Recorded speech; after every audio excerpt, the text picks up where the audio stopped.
নির্বাচন হচ্ছে। আগামী ফেব্রুয়ারিতে প্রথম সপ্তাহে নির্বাচন আশা করি হবে। দীর্ঘদিন পর আমরা ভোট দেওয়ার সুযোগ পেয়েছি। আমি মনে পড়ে না যে কবে ভোট দিছি, প্রায় 20 বছর হবে তার আগে ভোট দিছি।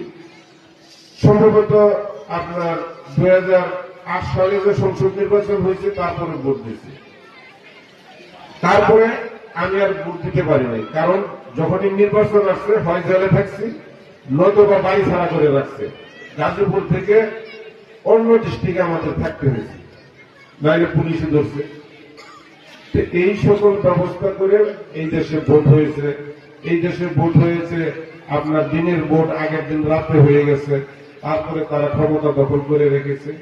মানে তাদের খেয়াল খুশি মতো যা যা করা দরকার, একটা ফেসিবাদ সরকার প্রতিষ্ঠিত হলে যা হয়, মানে একটা রাম রাজত্ব কায়েম করেছিল। দেখেন আল্লাহর কি মায়, যে একটা কথা আছে না, যে আল্লাহ ছাড় দেয় কিন্তু ছেড়ে দেয় না। আল্লাহ কিন্তু ছেড়ে দেয় নাই। এখন তারা কোথায়? আজকে এই তাদেরও মাতৃভূমি এই বাংলাদেশ, তারা কিন্তু এই দেশে নাই। আর যদি কেউ থাকে তাহলে গর্তের ভিতরে আছে, গাপটি মেরে রয়েছে, বাইরে তাদেরকে কেউ দেখা যায় না। আপনারা দেখেন ওই ধরনের লোককে কাউকে দেখেন, আপনার ছবিও দেখা যায় না। তা আমরা কিন্তু তখনও ছিলাম।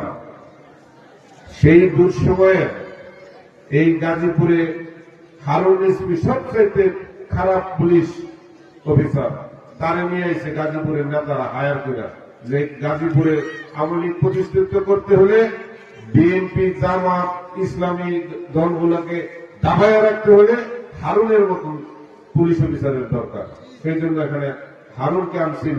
সেই হারুন আইসা আপনাদের আমাদের সকলের উপরে যে নির্যাতন চালিয়েছে, স্ট্রিং রুলার চালিয়েছে, তারপরেও আমরা কিন্তু রাজপথে গণতন্ত্রের জন্য আমাদের নেত্রী বেগম খালেদা জিয়ার নির্দেশে আমরা এই গাজীপুরের প্রতিটি কর্মসূচি পালন করেছি। গণতন্ত্র ফিরিয়ে আনার জন্য, আপনাদের এই দেশের মানুষের ভোটাধিকার ফিরিয়ে আনার জন্য আমরা শেষ পর্যন্ত আমাদের নেতা জনাব তারেক রহমানের বলিষ্ঠ নেতৃত্বে এই দেশে 5ই আগস্ট ঘটিয়েছে। এই দেশের ছাত্র সমাজ, শ্রমিক জনতা, ভাই বন্ধু সকলে মিলেমিশে আমরা আজকের এই অবস্থানে ফিরে এসেছি। তা আমরা এই দিনটির জন্য অপেক্ষা করতেছিলাম। আশা করি ফেব্রুয়ারিতে নির্বাচন হবে। সেই নির্বাচনে আপনারা আপনাদের ভোট যাকে